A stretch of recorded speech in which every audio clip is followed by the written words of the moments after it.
주님의 이름으로 사랑하고 축복합니다.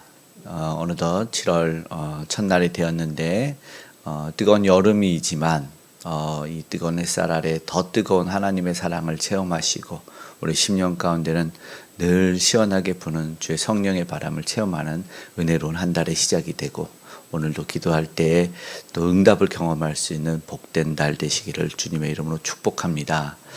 하나님은 우리를 사랑합니다. 그래서 놓지 않으십니다. 끝없이 그 사랑을 허락해 주시죠. 그 사랑의 결정체로 증거하신 예수 그리스도가 오늘도 우리의 구주 되시고 또 구주께서 보내신 성령께서 우리의 참된 보혜사로 인도자가 되어주실 줄 믿습니다.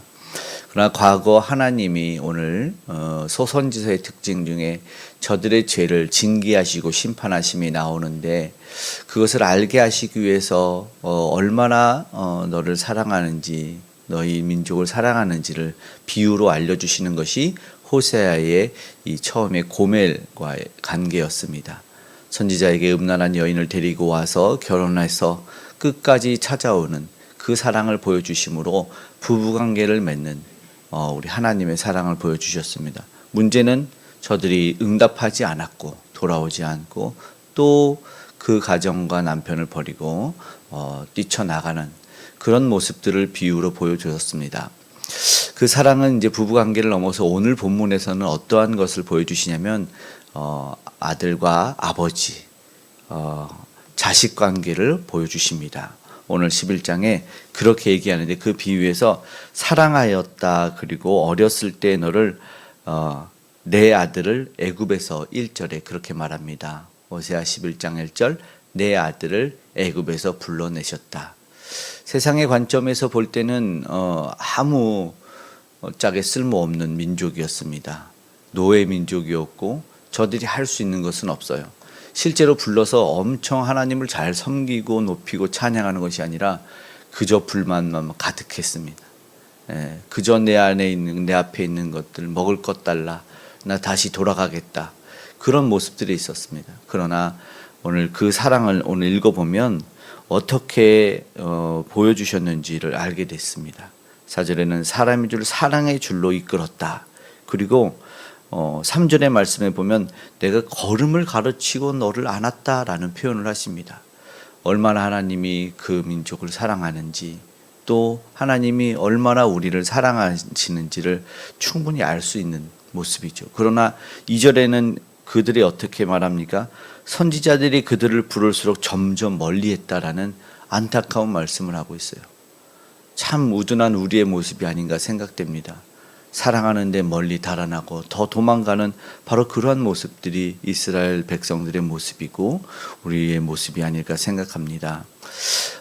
배반하고 배신하는 그 어리석은 모습, 사실은 그것은 필연적인 징계와 심판일 수밖에 없습니다. 사랑의 하나님이시지만 공의의 하나님이시고 거룩의 하나님이시기 때문에 하나님은 우상 숭배하며 음란 행위하는 그들을 용서할 수가 없었던 것이죠. 그러나 그럼에도 불구하고 오늘 말씀에 보면 하나님께서는 끝까지 사랑하셔서 부르십니다. 얼마나 그 수고가 대단한지 그 노력은 이루 말할 수 없는 것 같습니다. 조건이 있는 것도 아니었어요. 어쩌면 우리에게 볼 것 없는데 그렇게 사랑해 주시는 도대체 이유는 뭔가? 그 사랑은 그저 우리가 거저받은 은혜입니다. 이루 말할 수 없는 은혜입니다. 라고 말할 수밖에 없는 것 같습니다. 그렇게 불러주셔서 걸음마를 가르쳐 주시고 안아주시면서 뭘 하냐면 치료해 주신대요. 3절에 보니까 고쳐주신답니다. 근데 고쳐주는 걸 알지 못해요. 이게 너무 안타까운 모습이지 않습니까? 내가 부족한 부분을 알려주고 고쳐주는데 알지 못해요. 왜 오늘 우리도 하나님의 사랑을 종종 깨닫지 못하고 알지 못할까요? 오늘 우리는 이 영적인 귀와 눈이 닫혀 있어서 그렇죠.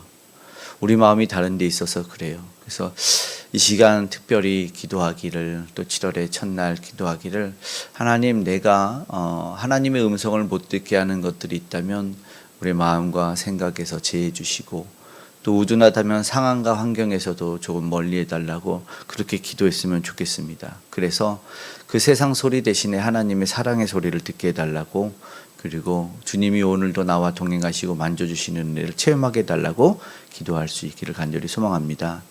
하나님은 오늘 우리에게 보여주시는 말씀 메시지는 놓을 수 없는 사랑. 오늘 제목은 내가 어찌 너를 놓겠느냐라고 제목을 정해봤는데요. 참 은혜되는 말씀입니다. 8절의 말씀을 한번 보면은 이렇게 되어 있습니다. 에브라임이여 내가 어찌 너를 놓겠느냐 이렇게 말합니다. 그리고 이스라엘이여 내가 어찌 너를 버리겠느냐. 이 놀라운 사랑이죠. 4절에도 이미 사랑의 줄로 이끌었다고 말하면서 멍에로 끊었다. 멍에를 끊어버리다는 것은 이제 필연적으로 바가는 그 굴레죠. 그것을 끊어주셨다. 자유를 주셨다는 거예요. 그리고 먹을 것을 내 앞에 주었다. 4절에 말씀을 하는데 오늘도 받을 수 없는 사랑을 저들이 받았는데도 불구하고 그런데 도리어 왜 내 멍에를 벗겼냐. 나는 이게 편했는데 이렇게 말하죠. 이스라엘 백성이 고기가 먹고 싶다고 출애굽에서 나와서 하나님한테 따질 때 그렇게 얘기했습니다. 왜 우리가 애굽에서 고기도 먹고 닭고기도 먹고 부추도 먹고 마늘도 먹는데 왜 우리를 광야에서 굶어 죽게 만드냐 이렇게 말하고 우리 다시 광야로 돌아가고 싶다. 애굽에서 나왔던 이스라엘 백성들이 그렇게 모세한테 한탄하고 하나님을 원망하는데 동일한 모습이 여전히 있는 것 같습니다. 너무나 안타까운 모습이죠. 항변합니다.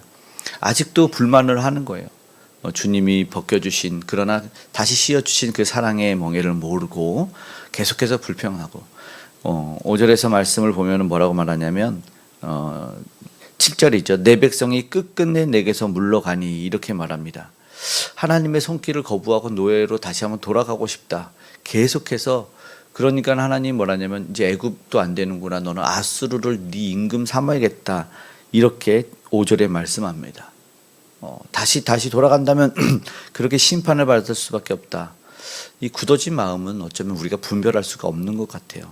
그래서 나라는 패망하는 위기가 오고 회복의 기미는 보이지 않아요. 하나님께로 돌아가야 되는데 돌아가지 못해요. 종종 우리가 전도를 하다 보면 그런 분들이 있어요. 전혀 교회를 안 다녔던 것 같은데 과거에 교회를 다녔었다는 얘기를 해요. 그러면 참 안타까워요. 돌아오지 못하고 있는 그런 모습들, 그리고 회복되지 못하는 그런 모습들이 있어요. 종종 우리가 거리에서 전도할 때도 그런 말합니다. 옛날에 다녔었다, 이제 요즘은 끊었다. 이게 사실은 끊을 수 있는 문제도 아니고 하나님의 사랑 편에서는 끊어지지 않는 것이라는 것이죠. 그런데 회복하지 못하는 모습, 끝끝내 돌아오지 못하는 모습 본문의 단어에 보면 참 안타깝다. 끝까지 부르시는 그 은혜와 사랑을 왜 잊고 있을까? 세상이 주는 평안이 얼마나 대단한지 모르겠지만 그러나 오늘 메시지에 분명히 심판과 망함과 멸망이 있습니다. 그러니까 그 멸망을 경험치 않으려면 그것만이라도 돌아와야 되고 속히 응답해야 된다는 것이죠. 그때 치료를 받을 수 있는 것이죠. 이게 은혜롭죠. 내가 어찌 너를 버리겠느냐. 긍휼이 온전히 불붙듯 하도다. 그 사랑이 꺼지지 않는다. 8절에 그런 표현을 하십니다. 긍휼이 온전히 불붙듯 하도다. 8절의 말씀이 상당히 우리의 심령을 때리는 말씀입니다. 우리가 돌아오기를 바라고 회복되기를 바라고 하나님은 무슨 마음이 표현됩니까? 너를 포기하지 않을 거야. 너를 절대 포기하지 않을 거야 라는 것이죠. 너를 끝까지 기다리고 끝끝내 너를 붙들어 주실 거야. 너는 끝끝내 돌아가지만 나는 너를 끝까지 놓지 않을 거야. 과거에 그 학생들을 사역을 하다 보면 끝끝내 응답 안 하는 친구들이 있어요. 문자를 보내고 전화를 하고 끝끝내 응답하지도 않고 오죽하면 점 하나 찍으라는데 점도 안 찍어줍니다. 그런 보면은 이 마음이 들어요. 포기해야 되나? 그런데 어느 때 보면 그래도 기도하고 있는 그런 모습들, 또 머리와 생각에 마음에 떠오르면 또 기도하는 모습들. 야, 학생들을 이렇게 사춘기니까 속색이지 이렇게 생각을 하고 그렇게 이제 전도사 시절 사역을 했을 때가 있는데, 그런데 이제 담임 목회를 하고 장년들을 목회하는데 별반 다르지 않더라고요. 네. 그렇게 문자를 보내고 그래도 점 하나 안 찍어주고 그런 분들이 이제 사춘기 장년도 있습니다. 그런데 목회자에게는 괜찮지만 우리 주님에게는 꼭 응답했으면 좋겠습니다. 주님이 부르면 점 찍어드리고 주님이 불러주면 내가 여기 있습니다. 주여 내가 여기 있나이다. 주님 말씀하여 주십시오라고 그렇게 말할 수 있는 주의 자녀들이 되었으면 좋겠습니다. 부족한 우리의 인생은 포기하고 부족한 우리는 놓고 싶지요. 그러나 우리 주님은 오늘도 끝까지 놓지 않고 이 모양 저 모양으로 우리를 불러주시고 메시지를 전합니다. 사랑한다, 사랑한다. 나는 너를 절대 놓을 수 없다. 오늘 말씀, 내가 어찌 너를 놓겠느냐라고 말하죠. 오늘 10절에서 11절 끝나는 본문에 보면은 여호와를 따를 것이니라 다시 결론을 내십니다. 이스라엘은 어쩌면 가능성이 없어 보여요. 고멜이라는 여인처럼 불러다 놓으면 도망가는 그런 여인 같아요. 그러나 하나님께서 뭐라고 말씀하냐면 결국 너를 붙들어서 돌아오게 하리라. 그들을 11절 마지막에 내가 그들의 집에 머물게 하리라. 나 여호와의 말이니라. 이렇게 말씀합니다. 이제 오늘 우리는 그 사랑, 포기하지 않는 사랑을 우리가 두 손을 들어야 될 때가 되는 것 같습니다.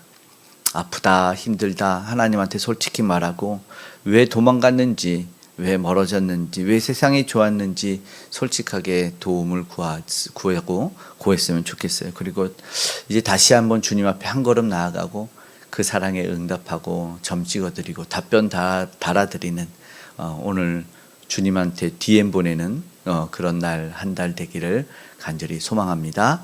아멘. 기도하겠습니다. 사랑의 아버지 감사합니다. 오늘도 그 사랑과 그 은혜에 반응하는 우리가 되기를 원합니다. 지금껏 너무나 하나님 우리가 메말랐습니다. 무지했습니다. 그 사랑을 없인 여겼음을 용서하여 주시옵소서. 얼마나 큰지 얼마나 위대한지 우리는 알고 깨닫습니다. 우리에게 허락하신 예수 그리스도를 붙들고 그 사랑을 깨달아 알며 반응하길 원합니다. 우리도 이제 그 사랑을 또 전하고 또 나누기를 원합니다.